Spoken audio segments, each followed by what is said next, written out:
सोने, तुला नाही का ग वाटत आपलं बी लग्न एखाद्या मस्त हँडसम पोराबर व्हावं? त्यानं आपल्याला लांब तिकडे मॉरिशसला हनीमूनला द्यावं. आपला बी संसार राजा राणी सारखा सुखाने व्हावा. तो रोज रातच्या ऑफिस मधून घरी यावा. आपण त्याच्या हातातून बॅग घेऊन खाली ठेवावी आणि पटकन त्याला मिठी मारावी. मग त्याने बॅग मधून ना एखादा गजरा काढावा आणि आपल्या केसात विणावा. एकदम टीव्हीतल्या जाहिराती दाखवतात ना तसं. विहिरीच्या काठावर बसल्या बसल्या माधुरी स्वप्नांमध्ये हरवली होती. विहिरीमध्ये स्वतःचं आणि सोनालीचं प्रतिबिंब पाहत सोनालीशी ती बोलत होती. असला फालतूपणा टीव्ही मध्ये चालतो बघा फक्त. खऱ्या आयुष्यात नाही झालं ते असलं महादे. आणि आपल्याला असला विकाचटपणा करायचा पण नाही. पाण्यातल्या प्रतिबिंबावर दगड मारत सोनी बोलली. पाण्यात तरंग उठले तसं दोघींचं प्रतिबिंब हलू लागलं.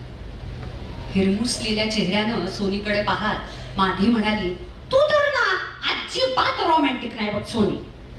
बघा होता आपलं बोरिंग बात हरत असतीस. अगं काल मी शाहरुख खानचा मॅगुना पिक्चर बघितला ग.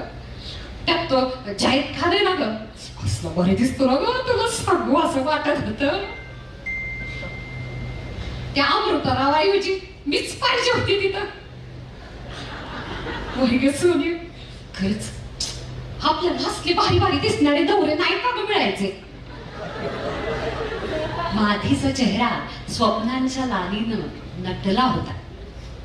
कमालीच्या आनंदाचे भाव तिच्या नाजूक चेहऱ्यावर रेंगाळत होते. गोरीपान देखणी माधी प्रसन्न हास्यामुळे आणखी देखणे दिसत होते. सडपातळ बांधा, लांब काळे भोर केस, टपोरे डोळे, लुसलुशीत गुलाबी ओठ, मऊ गाल, तरतरीत आणि तेवढंच नाजूक नाक, निमुळती हनुटी, त्यावर एक छोटासा तीळ. सौंदर्य वाटणारा देव माधीवर जरा जास्तच खुश होता आणि शंका तिच्याकडे पाहणाऱ्या प्रत्येकाला यायची. सोनी मात्र बरोबर तिच्या उलट.